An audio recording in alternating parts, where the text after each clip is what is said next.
SmackDown Live ce soir en direct de Jacksonville en Floride. Qui, à l'heure actuelle, peut s'asseoir à la table de Daniel Bryan et dire « J'ai une meilleure gimmick que toi ». Qui, les amis? Si vous avez une idée, n'hésitez pas à me le dire parce que j'attends. Le mec est juste incroyable. Quand je vois l'opener qu'on a eu dans ce SmackDown Live là, honnêtement, je ne peux que me lever et applaudir parce que il n'y a vraiment rien à dire. Daniel Bryan est juste incroyable, le mec est juste phénoménal. Il a un talent dans le ring pas possible, vraiment très très bon, excellent Daniel Bryan. Au micro, je veux dire, il est exceptionnel également. Et sa gimmick actuelle, le nouveau Daniel Bryan, comme il aime s'appeler, honnêtement, je pense actuellement que c'est la gimmick avec laquelle j'accroche plus actuellement à la WWE. Je sais pas si pour vous c'est pareil, mais pour moi comme gros personnage qu'on a actuellement, il y a que Daniel Bryan. En fait, il y a que Daniel Bryan qui a vraiment un gros personnage et qui, je vais pas dire qu'il arrive à dégager des choses parce qu'il y en a plein qui arrivent à te faire ressentir des émotions, mais Daniel Bryan, il a un truc, tu vois.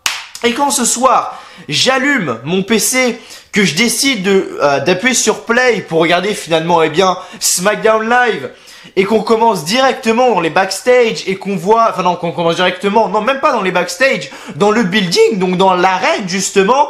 Voilà, vous savez, je pense que les gens qui me regardent ont eu la chance d'aller à un show de la WWE, que ça soit peut-être en France, aux États-Unis ou en Angleterre, et vous savez comment ça se passe. Vous savez comment c'est une arène de la WWE. Vous savez que vous avez justement tout ce qui est comment dire, arène, donc avec justement le petit entron, les sièges, le ring, etc. Et c'est couvert justement par finalement des rideaux en fait derrière les escaliers. Vous avez un truc où on peut marcher, un stand de merchandising, etc. Et quand je vois on va l'appeler building, et quand je vois que Daniel Bryan commence dans le building, quand je vois que le show se commence avec Daniel Bryan dans le building où le mec arrive un stand de nourriture, que le mec il prend tout ce qui est bouffe, qui commence à jeter sur les mecs qui étaient autour, etc. Je veux dire, waouh, vraiment waouh, que le mec va au stand du WWE Shop, là où justement ils vendent des t-shirts, il fait, vas-y, montre-moi. Alors comment il a dit ça? Je sais plus comment il a dit ça. Ah voilà, c'était ça. Il dit, vas-y, montre-moi le t-shirt du Yes Movement, mon pote. Et il n'y avait pas de t-shirt du Yes Movement. Il fait, tu vois, il n'y a pas de t-shirt du Yes Movement parce que le Yes Movement is dead. Et le mec est juste phénoménal. Et si tout le monde peut avoir une gimmick comme ça, mais franchement, je serais en extase sur la WWE. Vraiment. Incroyable, vraiment incroyable Daniel Bryan. Le mec est juste phénoménal. Et déjà ça, quand tu commences le show comme ça, tu dis bam, il peut vraiment y avoir du lourd. Et pourtant, SmackDown Live ce soir, un peu de problème quand même, je trouve. Un peu de problème quand même. Malgré qu'il ait de bonnes choses, même si, comme j'ai dit, on tombe facilement dans la redondance avec SmackDown Live. Le match qu'on a eu entre Andrade Cien et Samoa Joe face à Mustafa Ali et Rey Mysterio, c'était vraiment très très bon. Mais le problème c'est que vont faire ces quatre mecs là? Si vous avez une idée dans les commentaires, n'hésitez pas à me le dire, hein, vous savez que votre avis est très très important. On a Rey Mysterio, Mustafa Ali, Andrade Cien et Samoa Joe qui étaient là dans le match de la semaine dernière pour savoir qui allait affronter finalement Daniel Bryan au Royal Rumble. C'est AJ Styles qui a pris la place, ok, AJ Styles va faire ses bails avec, finalement, AJ Styles va faire ses bails justement avec Daniel Bryan, pourquoi pas. Mais que vont faire ces mecs-là du coup en attendant? Ils vont rester sur la touche, ça c'est sûr. Et c'est dommage parce que il aurait pu se passer autre chose avec Mustafa Ali, avec Samoa Joe, avec finalement Andrade Cien et Rey Mysterio. Mais malheureusement ils vont rester sur la touche, donc je trouve ça vraiment dommage. Et en plus qu'ils foutent ça en match par équipe, c'est vraiment dommage. C'est mon avis personnel. Quoi leur donner? C'est vrai que c'est compliqué, même moi je ne sais pas. Donc voilà, c'est un peu mitigé comme chose. Mais voilà, je suis très déçu que, étant donné qu'ils ont perdu leur opportunité pour le championnat de la WWE, ils soient mis sur le côté comme cela. Et je dis sur le côté, mais il y en a qui catch limite pas. Daddy Linger, bonjour. Après voilà, le show en soi était pas si mauvais que ça, hein. Quand je re-regarde encore une fois, c'était pas si mauvais que ça. La feud, alors là franchement c'est... Oh, ça devient limite, je vais pas dire du porno, mais... Voilà, SmackDown Live, ça rentre un peu vers le sexe, hein. Quand tu vois tout ce qui est feud entre The Bar, les Usos, Mandy Rose, tu dis que bon, voilà, ça s'oriente un peu vers le sexe, hein. Je veux dire, quand t'as Mandy Rose qui arrive en peignoir avec rien en dessous, je suppose, même si je pense qu'elle avait quelque chose en dessous, hein, au cas où qu'il y a un accident ou quoi, à la télévision, ça serait très très très malaisant. Elle avait justement son peignoir et qu'elle dit justement qu'elle va voir Jimmy Uso et qu'elle dise ah Jimmy j'ai un petit problème en dessous, est-ce que tu peux venir me voir pour m'aider à régler ce problème? Attends, comment elle a dit ça?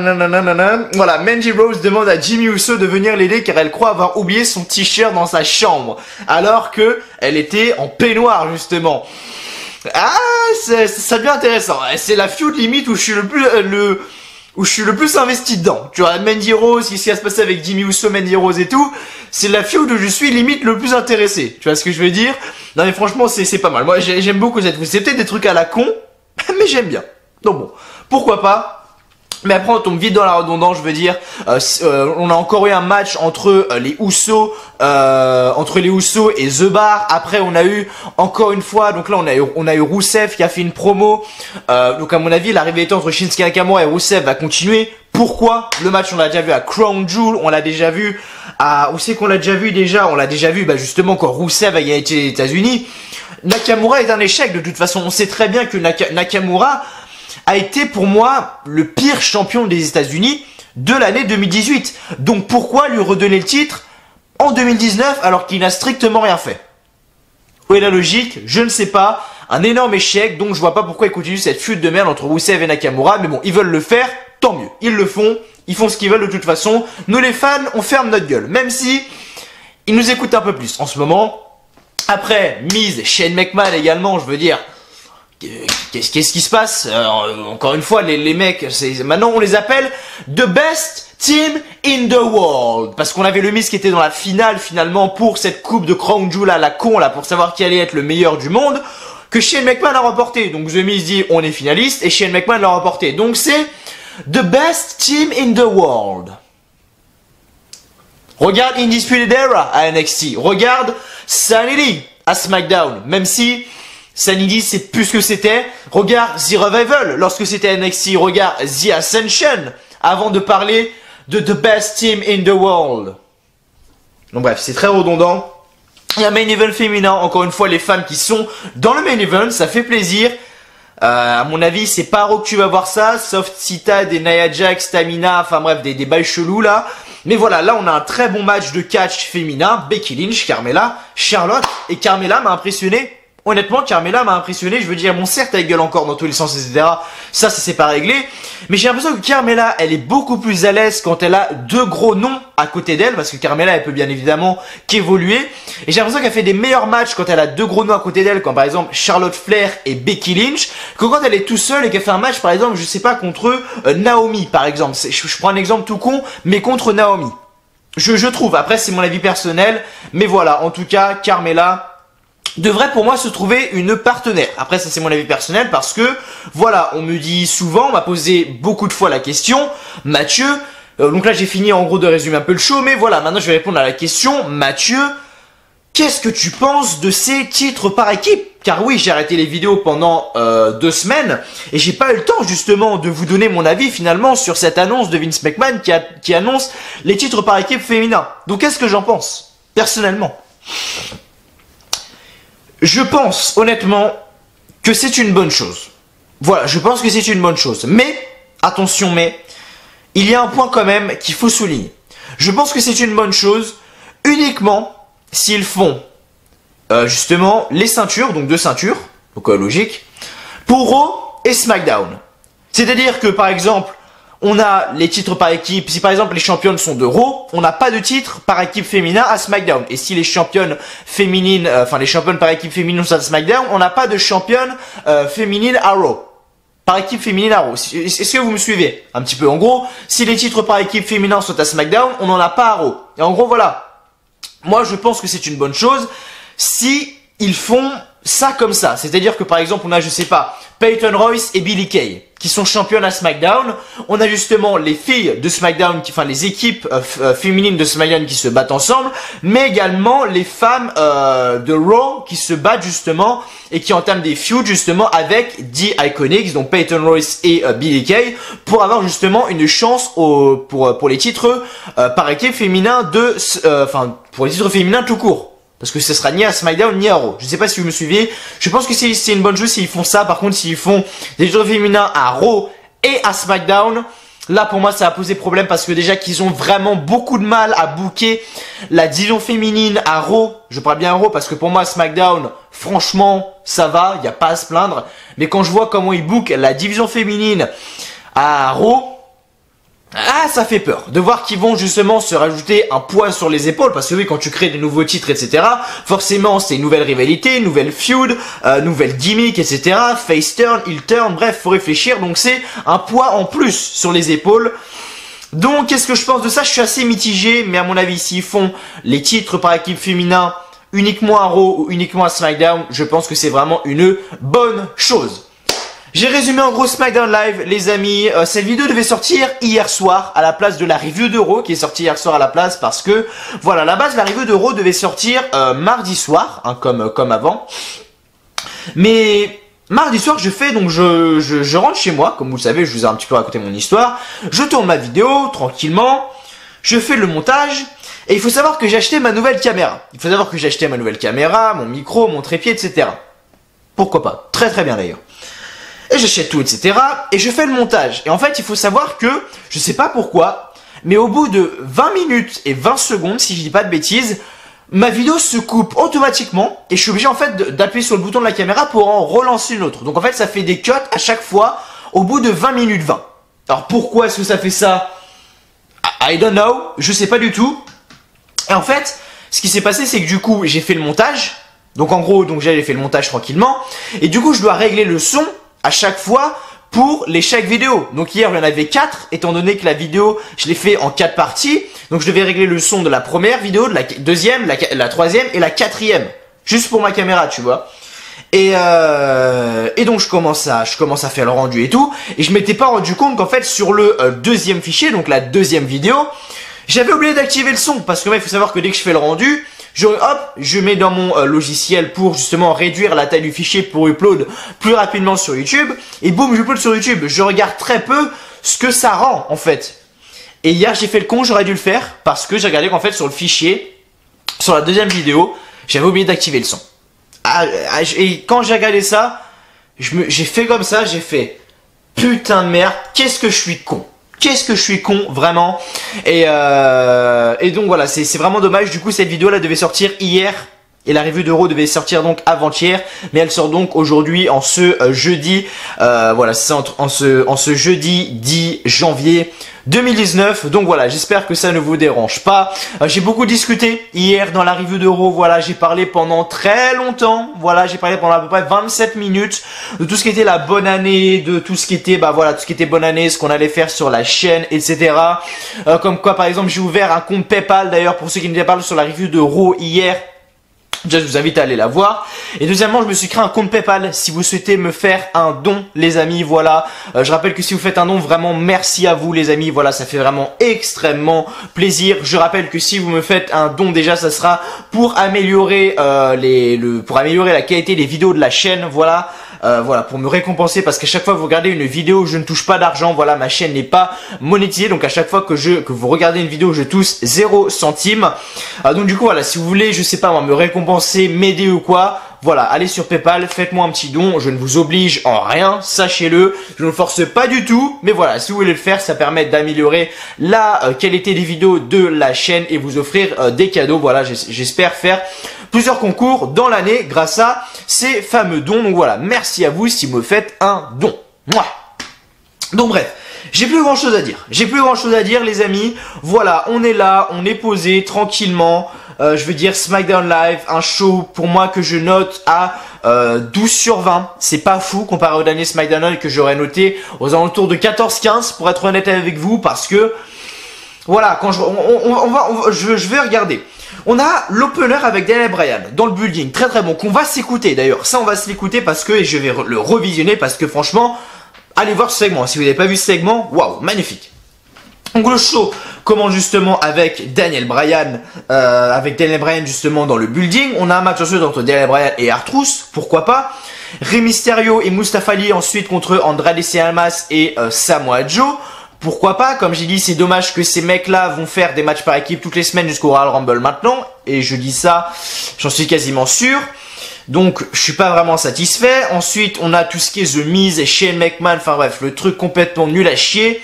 Ensuite, on a Rusev Nakamura. Une feud qui me hype pas plus que ça, parce qu'on a vu ce que ça a donné. Shinsuke Nakamura, champion des États-Unis, c'était pas très folichon. Et on a déjà vu le match plusieurs fois, que ce soit la Crown Jewel, au match justement quand Rusev va finalement remporter le titre des États-Unis car il l'a gagné face à Shinsuke Nakamura. La feud entre The Bar et les Usos, honnêtement ça ne m'intéresse plus, ça fait 3 ans je bouffe de ça, je bouffe du New Day, je bouffe du Uso, je bouffe du The Bar, à un moment ça me saoule, mais voilà, il y a Mandy Rose qui rattrape le truc, donc voilà, c'est négociable, on va dire. Donc voilà, heureusement que Mandy Rose est là et enfin dans le main event, très très bon main event entre Charlotte Flair, Becky Lynch et enfin Carmella pour savoir qui va affronter Asuka lors du Royal Rumble match. C'est donc Becky Lynch qui a gagné ce match, j'ai oublié de le rappeler tout à l'heure, il me semble. Donc voilà, 2 segments, enfin 2 moments du show vraiment très intéressants, mais après le reste vraiment pas fou du tout. Bref, en tout cas les amis, petit résumé, voilà, petit résumé, mon petit avis sur le show. Voilà, maintenant je vais vous donner les résultats du show en détail et je vais bien évidemment du coup écouter le segment avec Daniel Bryan. Je vais l'écouter avec vous, mais franchement si vous l'avez pas vu, allez le voir parce que c'est juste phénoménal. Allez, à tout de suite pour les résultats en détail de SmackDown Live. Oui, j'allais dire Raw, mais non, c'est SmackDown. Donc SmackDown Live en direct de Jacksonville en Floride. Les commentateurs bien évidemment comme chaque semaine, Tom Phillips, Byron Saxton et enfin Corey Graves. Donc le show commence avec Tom Phillips qui nous souhaite la bienvenue et présente la carte de ce soir. Donc en gros tous les matchs qu'on aura ce soir. Et on retrouve ensuite Daniel Bryan dans le building. Je vais vous dire en gros, là je vais vous résumer en gros tout ce qu'il a dit et après on va écouter la vidéo ensemble. Donc retenez bien ce qu'il a dit pour suivre un petit peu la vidéo. Donc il nous présente un stand de vente de nourriture. Bryan dit qu'il s'agit de nourriture malsaine. Les gens mangent des saloperies et en plus encourage AJ Styles. Daniel Bryan lance un hot dog au visage d'un fan en disant qu'il mange de la merde. Puis Daniel Bryan lance un verre sur un fan en disant qu'il détruit la planète avec sa paille en plastique. Daniel Bryan revisite un stand de t-shirts. Il note qu'il n'y a aucun t-shirt du Yes Movement et c'est tout ce qu'il y a de plus normal. Le mouvement est mort. Le mec est juste exceptionnel, on va s'écouter ça ensemble parce que franchement waouh. Mais il y a des gants de AJ Styles et ça pollue et en plus c'est au profit d'une personne mauvaise. Daniel Bryan descend les gradins à travers la foule, etc. Et ensuite on a eu le match avec R-Truth et on va s'écouter tout ça. Donc si vous connaissez l'anglais, tant mieux pour vous, et si vous ne connaissez pas, passez de 5 minutes parce que voilà, le segment dure 5 minutes et on va s'écouter ça ensemble. Waouh, le mec est juste incroyable. C'est parti alors.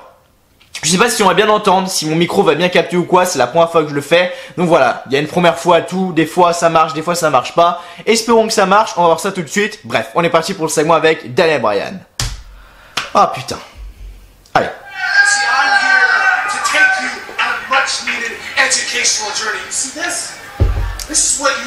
Donc là il est devant le stand de nourriture.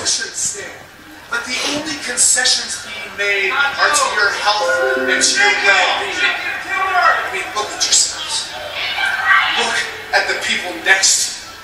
Are you healthy? Are you happy? Huh? How do you feel after you eat this garbage? Do you know why you eat this? Do you know why? Donc en gros là avec son doigt il monte finalement le stand de nourriture. Il dit, vous voyez ça là, vous voyez tout ce qui est l'alcool, les hot dogs, etc.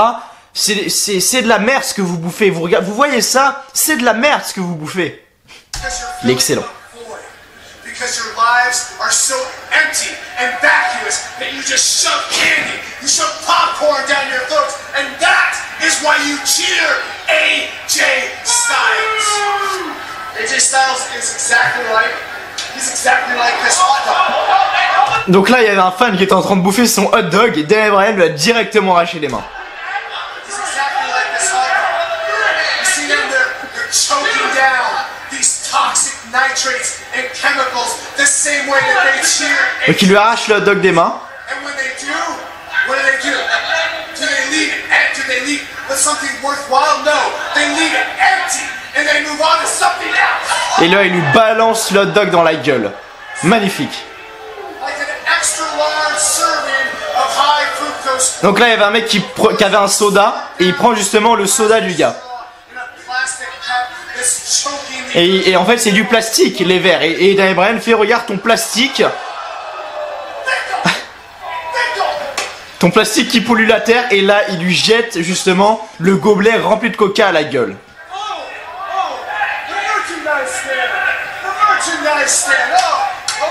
Là, le stand de merchandising cette fois. Can I get a Yes Movement t-shirt? Just one Yes Movement t-shirt. Donc là, il dit, est-ce que il y a le t-shirt du Yes Movement? Et le mec lui fait, non. Il fait, bah c'est normal, le Yes Movement is dead. Là, il va le dire, écoutez bien. That's right. There are no Yes Movement t-shirts because the Yes Movement is dead.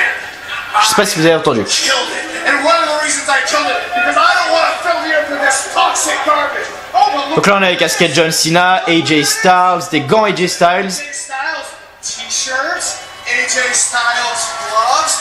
Oh, all to fill the void of your empty lives with this needless consumption. All to make AJ Styles feel that you actually care about. Look at this trash. Look at it. Just plastic, useless garbage that's ending the earth. I am out here. Donc là voilà, donc en gros, donc là il revient justement dans les gradins. Donc là c'était un petit peu moins divertissant, mais voilà, en gros le mec, j'ai adoré l'opener, vraiment ça faisait longtemps que j'avais pas autant kiffé un opener, qu'on arrive et directement on est dans le building finalement et que Daniel Bryan arrache le hot dog du gars et fait regarde mais ce que tu bouffes c'est de la merde et qui lui balance le hot dog à la gueule. Magnifique. Et en il y avait un mec tranquillement qui était en train de boire son soda dans un gobelet en plastique et qui boit son petit coca tranquille. Daniel Bryan lui arrache des mains et fait tu vois ce plastique là il pollue la terre enculé et qui lui balance à la gueule. Qui est meilleur que lui en ce moment bordel? Qui est meilleur que lui? Je sais pas qui est... Elle est meilleure que lui? Est-ce que Charlotte, est-ce qu'elle est meilleure que lui? Non, en ce moment, non. J'ai beau adorer Charlotte, elle n'est pas meilleure que lui. Est-ce que Seth Rollins, que j'ai là-bas, est meilleur que lui actuellement? Non, il est très bon, Seth Rollins. Mais pour moi, Daniel Bryan est au-dessus actuellement. Est-ce que AJ Styles est au-dessus? Non. AJ Styles, très bon également. Mais je trouve Daniel Bryan au-dessus. Pour moi, personnellement, enfin, actuellement, Daniel Bryan, le mec est juste incroyable. Si on avait des gars comme ça partout et si on avait ça pendant tout le show, même si c'est un face, tu fais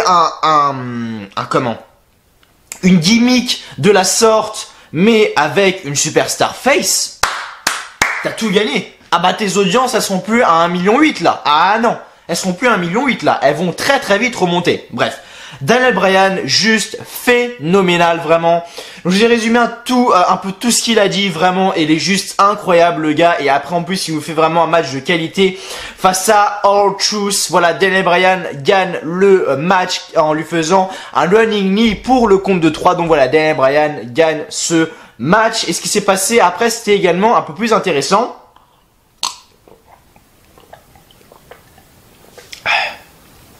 Parce que oui, après le combat, bien évidemment, ça allait pas se terminer comme ça. AJ Styles arrive pour attaquer Daniel Bryan avec une chaise. Mais les officiels de la WWE arrêtent rapidement AJ. En tout cas, vu comment la feud est menée, j'ai vraiment hâte de voir le match entre AJ Styles et Daniel Bryan au Royal Rumble. Surtout que pour moi, Daniel Bryan va perdre son titre. J'en dis pas plus, j'en parlerai dans la vidéo pronostic du Royal Rumble. Donc soyez là sur la vidéo pronostic du Royal Rumble. Je vous donne rendez-vous les amis parce que pour moi, Daniel Bryan ne sera plus champion au Royal Rumble. AJ Styles sera champion du monde au Royal Rumble. Pour nous offrir un match de rêve avec une ancienne superstar de la New Japan Pro Wrestling, Kenny Omega. Tag team match. Ensuite, comme je l'ai dit, ça me fait mal de voir ces 4 mecs là dans un tag team match, mais bon, il faut les mettre quelque part. Rey Mysterio, Mustafa Ali, Andrade Almas et Samoa Joe. Andrade Almas accompagné comme d'habitude de la magnifique Zelina Vega comme d'habitude. Victoire de Samoa Joe et Andrade Almas, très très bon match. Voilà vraiment de ces 4 superstars là. À un moment, Andrade Almas a fait, non, c'est Rey Mysterio qui a fait une prise sur Andrade Almas vraiment magnifique, un espèce de pile driver retourné. Enfin, franchement, c'était vraiment magnifique. Et c'est finalement Andrade, Cien Almas et Samoa Joe qui gagnent ce match. Voilà, Andrade Almas fait un, comment ça s'appelle, un Hammerlock DDT. Voilà, je cherchais le nom du finisher donc sur Rey Mysterio pour gagner le match. Qu'est-ce qui va se passer pour Andrade? Excusez-moi, pour Andrade Almas et Samoa Joe, je ne sais pas, on verra tout ça bien évidemment dans les prochaines semaines. En coulisses, Carmella dit que personne ne la voit gagner ce soir. C'est peut-être parce que les gens pensent qu'elle est là uniquement parce qu'elle est belle. Je pense que si une personne peut avoir un magnifique talent, mais n'est pas un minimum beau physiquement, je pense qu'il y a très peu de chances qu'elle signe à la WWE. Parce que quand on regarde bien, citez-moi une superstar de la WWE actuellement qui est moche. J'en vois pas beaucoup, personnellement. Peut-être Asuka qui est pas fou. Après, c'est mes goûts, bien évidemment. On a tous des goûts différents. Mais sinon, il y en a pas, quoi. Je veux dire, Charlotte, elle est magnifique. Becky Lynch, magnifique. Ronda Rousey, magnifique. Bon, certes, elles sont bombardées de maquillage aussi, ça, il faut le souligner. Lana, elle est juste magnifique également. Mandy Rose, Sonya Deville. Je trouve également que... Merde, comment elle s'appelle? Alexa Bliss, voilà, également, est très très belle. Donc voilà, bref. Petit aparté sur ça, sauf qu'elle a été championne pendant plus de 100 jours. Et ça, j'avais même pas fait gaffe. C'est vrai que Carmella a eu un long règne. Elle a battu Charlotte et Asuka 2 fois. Elle a gagné le titre avec une valise Money in the Bank. Elle va encore prouver qu'elle a seulement besoin d'une chance pour revenir au top. On verra bien, mademoiselle Carmella. De retour en coulisses, Shane McMahon est dans son bureau et The Miz hante midi qu'il espère que Shane n'a aucun lien, bref. Et bref, ils font leur truc là pour créer leur équipe là. J'en ai strictement rien à faire parce que je m'en fous en fait. Je vois pas ce que The Miz irait branler avec Shane McMahon. Donc je veux même pas entendre parler de cette histoire. Donc là, on a une promo. Voilà, Rusev arrive, champion des États-Unis. Rusev, ça fait plaisir, même si pour l'instant son règne, bon, ça fait que 2 semaines, vous allez me dire. Mais voilà. Non, ça fait une semaine qu'il est champion. Non, une semaine qu'il est champion. J'aimerais du mieux quand même pour Rusev. On verra tout ça dans les prochaines semaines. Mais j'espère qu'ils le bookeront mieux prochainement, Rusev. En le champion des États-Unis, donc Rusev est sur le ring. Rusev dit que mardi dernier, Lana a été blessée à cause des actions égoïstes d'un homme, Shinsuke Nakamura. Et donc Rusev, il invite donc Shinsuke à venir sur le ring. On voit Shinsuke Nakamura sur le Titantron dans la salle de production. Et il fait bon, Rusev, je vais pas te mentir, c'est pas de ma faute hein, que Lana, enfin, c'est pas de ma faute que Lana a été blessée, c'est de ta faute.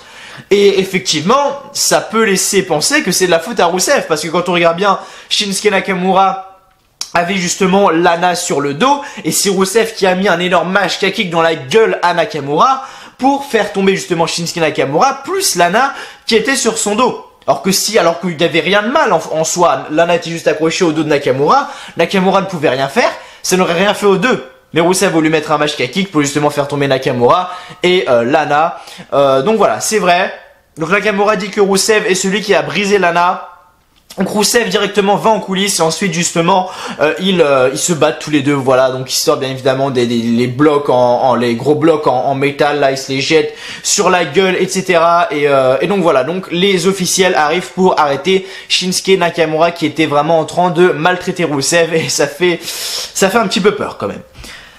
Tag Team Match, maintenant, Tag Team Match, si les Usos gagnent, ils auront une chance pour les titres par équipe au Royal Rumble.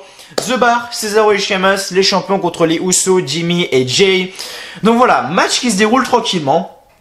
Et à un moment, on voit Mandy Rose arriver. Alors dès que je vois Mandy Rose, en plus quand je la vois en peignoir, j'ai chaud, s'il vous plaît, j'ai chaud. Donc Mandy Rose arrive sur la scène en serviette. Ouais, ils appellent même pas ça un peignoir, ils appellent ça en serviette. Donc t'enlèves la serviette, qu'est-ce qu'il y a après? Ah, je te laisse, mon ami, je te laisse. Mandy Rose demande à Jimmy de venir l'aider, car elle croit avoir oublié son t-shirt dans sa chambre.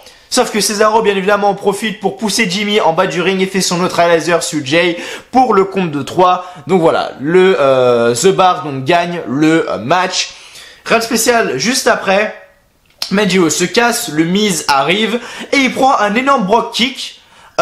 Et il met un énorme, enfin justement Sheamus met un énorme Brock kick au Miz et Cesaro dit qu'il accepte la proposition car oui, The Miz avait proposé justement à The Bar juste avant de les affronter, donc lui et Shane McMahon au Royal Rumble, donc c'est officiel, on aura le Miz et Shane McMahon contre The Bar et The Bar c'est tout, Sheamus donc et Cesaro. Là par contre, on me construit The Miz et Shane McMahon comme les meilleurs au monde et l'année dernière à WrestleMania tu me fais perdre Cesaro et Sheamus face à Nicolas et Braun Strowman. Si c'est la meilleure équipe du monde, logiquement il n'y a pas de suspense. Tu as compris comme les meilleurs au monde et Cesaro et Sheamus comme des merdes internationales parce qu'ils ont perdu contre Nicolas, un enfant de 6 ans, et Braun Strowman. Tu peux plus. Donc logiquement il n'y a pas de suspense et c'est largement Shane McMahon et le Miz qui vont gagner. Logiquement, mais comme vous le savez, la WWE et la logique, ça fait 2. Donc ensuite en coulisses, on retrouve Mandy Rose et Sonya Deville qui étaient en train de rigoler. Mais Naomi déboule et roue de coups Mandy Rose, mais bon, bien évidemment il y avait Sonya Deville. Et vous savez que dans une baston, le 2 contre 1, c'est plus facile que ce soit l'équipe de 2 qui mène la personne solo. Donc voilà, Mandy Rose et Sonya Deville sonnent Naomi. Ensuite de retour en coulisses encore une fois, donc voilà on a eu ce petit segment là, on a un autre segment en coulisses juste après avec Daniel Bryan qui n'est pas préoccupé par l'attaque de AJ Styles, ça n'avait rien de vicieux comparé à ce dont il est capable le nouveau Daniel Bryan. AJ le découvrira au Royal Rumble, hâte de voir, le nouveau Bryan sera champion pour toujours. Ah, je ne pense pas, avec l'arrivée de Kenny Omega à mon avis, il y a beaucoup de chances que AJ Styles perd le titre, enfin justement gagne le titre. J'en parlerai dans la vidéo pronostic du Royal Rumble, bien évidemment. Et enfin dans le main event, les amis, Becky Lynch contre Carmella, contre Charlotte Flair. Très bon match entre les trois, comme j'ai dit, vraiment Carmella m'a vraiment impressionné ce soir. Bravo à Carmella, vraiment, j'applaudis Carmella, elle a vraiment fait un très bon job. Voilà, Carmella, Charlotte Flair, etc. Bon, on a l'habitude, hein, Becky Lynch et Charlotte qui sont battus quasiment le 3/4 du match. Carmella était un peu sur le côté, mais lorsque Carmella faisait des interventions, c'était vraiment très bon. Et Carmella fait un super kick justement à Charlotte. Voilà, elle fait un super kick à Charlotte. Charlotte du coup déboule à l'extérieur du ring. Becky Lynch prend justement Carmella par derrière, disarmeur, et Carmella donc abandonne. Et donc Becky Lynch gagne ce match et affrontera donc Asuka au Royal Rumble. Donc voilà, Becky Lynch contre Asuka, c'est signé, ça sera donc au Royal Rumble et j'ai vraiment hâte de voir le match malgré que pour moi il soit légèrement prévisible. Pour moi, je vous le dis, voilà, je vous donne mon pronostic maintenant, c'est cadeau, vous êtes là, vous êtes à la fin de la vidéo, donc c'est cadeau, merci à vous d'avoir été là. Voilà, pour moi Asuka va conserver parce que pour moi Becky Lynch va se diriger du côté de Raw, va sans doute gagner le Royal Rumble féminin et va se diriger du côté de Raw pour affronter donc Rowdy, Ronda Rousey. On verra tout ça bien évidemment. Et donc voilà, donc Becky Lynch célèbre sa victoire, mais la championne Asuka arrive sur le ring pour faire un face to face avec Becky Lynch. Et donc le show se termine ainsi. Voilà, comme j'ai dit, un petit 12 sur 20 cette semaine pour SmackDown Live, malgré que ces dernières semaines c'était plus autour d'un 14-15. J'étais assez déçu de ce SmackDown. On verra si le SmackDown de la semaine prochaine sera tout aussi bon. Mais voilà, en tout cas, merci à vous d'avoir été là sur cette vidéo. J'espère qu'elle vous aura plu. J'essaierai de vous sortir une nouvelle vidéo ce week-end, samedi ou dimanche, je ne sais pas. C'est pour ça, activez la cloche des notifications pour ne rien manquer sur la chaîne. Abonnez-vous si vous avez aimé ce que vous avez vu et mettez justement un maximum de pouces bleus, de likes. C'est la récompense, ça fait toujours extrêmement plaisir. Merci à vous. Je vous souhaite à tous une excellente journée. Voilà, une excellente journée, une excellente soirée, que du bonheur, que des bonnes choses. Et je vous dis à la prochaine sur la chaîne W Live France. Prenez soin de vous. Allez, ciao, bye bye. Merci à vous.